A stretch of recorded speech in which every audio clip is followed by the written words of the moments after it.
ការក្តោបម៉ូតថ្មីយើងនេះមកតម្លៃធូរជាងមុនទៀតតម្លៃត្រឹមតែ 80000 រៀលទេជាផលិតផលរបស់ ម៉ាក Hoco model W53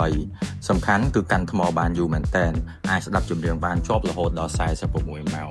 បបនេះខ្ញុំបើកសម្រាប់ឲ្យបងប្អូនមកតេស្តសាកនៅហាងផ្ទាល់បានសម្រាប់បងប្អូនដែលចង់តេស្តហើយនៅក្នុងបបបងប្អូនបើកមកទទួលបានកាសមួយក៏ដូចជាសភៅណែនាំខ្សែ AUX និងខ្សែសាកមកជាមួយនេះជារូបរាងកាសគេដែលយើងអាចបត់បានសេរីបានតាមទំហំតិចយើងអញ្ចឹងណាទាញចុះទាញឡើងបានរូបរាងស្រស់ស្អាតពណ៌ខ្មៅពាក់ទៅឃើញលយមែនតើនិយាយទៅអានេះនិយាយទៅឲ្យកាសក្តោបពាក់ទៅឃើញញមកអែមហ្មងនិយាយហ្នឹងគុណភាពសម្លេងក៏ពីរោះអាចពាក់សម្រាប់ការប្រើប្រាស់ប្រចាំថ្ងៃនៅការិយាល័យហាត់ប្រាណ